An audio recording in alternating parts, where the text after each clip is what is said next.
Welcome back to your daily dose this Wednesday of Word plus Application. We're asking the question this week, what is your destiny? An eternal home? Yes. But do I get that when I die? Not quite. Maybe you've said or heard it said at a funeral before, or when someone dies. You know, it's great that John is gone to his eternal home. Well, this utterance contains an echo of a biblical way of speaking, but it's terribly misleading. In 2 Corinthians 5, 1 through 10, Paul is dealing with the prospect of death, the hope of the resurrected body, and how these matters interrelate. His primary hope concerns the resurrected body that will be given to him and to all believers so that what is mortal may be swallowed up by life.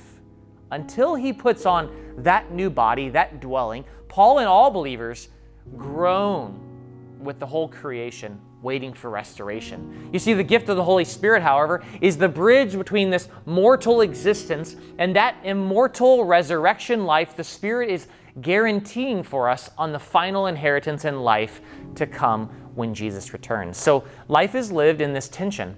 Until the gift of the resurrected body comes, one must be home somewhere and away from something. Currently, Paul is home in the body and away from the Lord, he says. If he had to choose, he would rather be away from the body and home with the Lord, something that he elsewhere describes as an existence that is far better.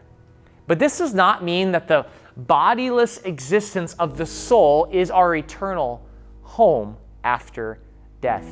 If one were going to specify the location of our eternal home, the closest approximation would be where we are now in God's creation.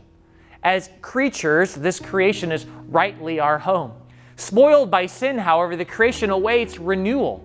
Our eternal home is in need of renovation, purging, and restoration back to the Garden of Eden's perfection. A Christian who dies most certainly is, in some important sense, at home with the Lord, but at death, the believer does not go to his or her eternal home, not yet. And that is your destiny. See you tomorrow.